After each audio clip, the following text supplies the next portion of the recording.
ایک بار ایک جنگل میں ایک ہاتھی اور اس کا ایک چھوٹا سا بچہ رہتے تھے۔ ہاتھی اپنے بچے سے بہت ہی پیار کرتا تھا اور وہ اس کا بہت ہی زیادہ خیال رکھتا اور ہمیشہ اسے اپنے ساتھ لے کے جایا کرتا تھا۔ ایک دن ہاتھی باہر جنگل میں گھومنے کے لیے گیا تو وہ اپنے بچے کو بھی ساتھ لے کر چلا گیا۔ ہاتھی کو وہاں پر کافی سارے پھلوں کے درخت ملے اور ہاتھی ان میں سے پھل اتار کر کھانے لگ گیا۔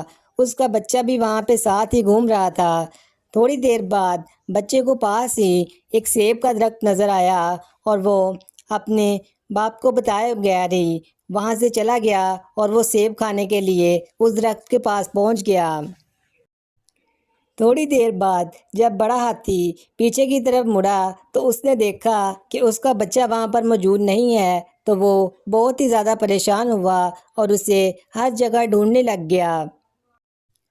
ہاتھی کا وہ چھوٹا بچہ سیب کھاتا کھاتا وہیں پہ ہی کافی دیر رکا رہا اور تھوڑی دیر بعد اسے یاد ہی نہیں رہا کہ وہ کب اپنے باپ سے جدا بھی ہو گیا تھا۔ اب وہ بھی اپنے باپ کو ڈھونڈنے لگ گیا، لیکن اسے بھی اس کا باپ کہیں بھی نہ ملا۔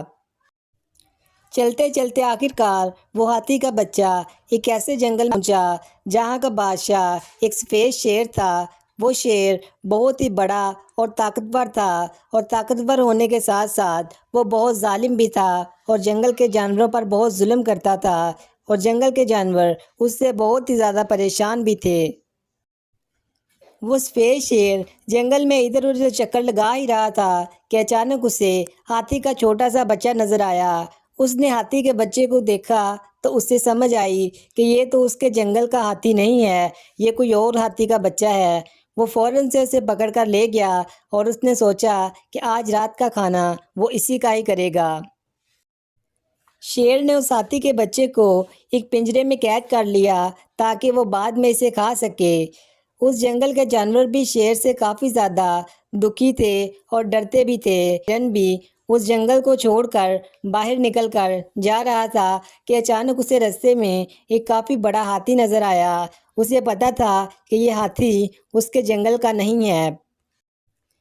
پاس آنے پر ہرن نے دیکھا کہ ہاتھی کافی زیادہ پریشان ہے، تو اس نے ہاتھی سے پوچھا کہ کیا ہوا، تم اتنے پریشان کیوں ہو؟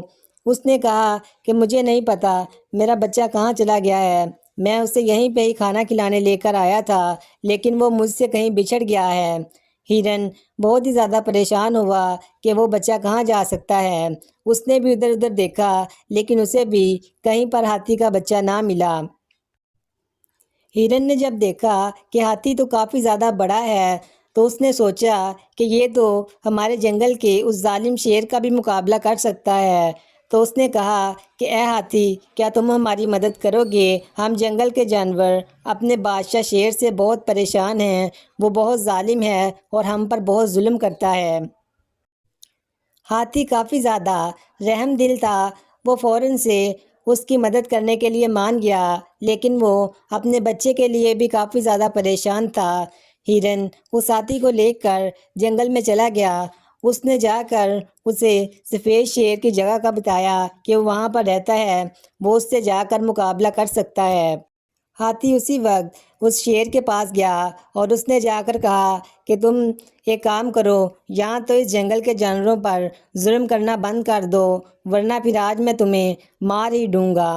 شیر اس پر ہنسنے لگا اور کہنے لگا کہ میں اتنا طاقتور ہوں، تم مجھے کیسے مار سکتے ہو؟ تھوڑی ہی دیر بعد ان دونوں میں لڑائی شروع ہو گئی۔ کافی زیادہ لڑنے کے بعد آخرکار ہاتھی نے اس ظالم شیر کو مار ہی دیا۔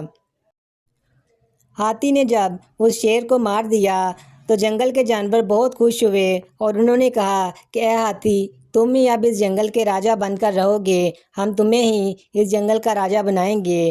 ہاتھی ابھی بھی اپنے بچے کے لیے بہت پریشان تھا اور وہ اس جنگل کا راجا بننے کے لیے بھی مان گیا۔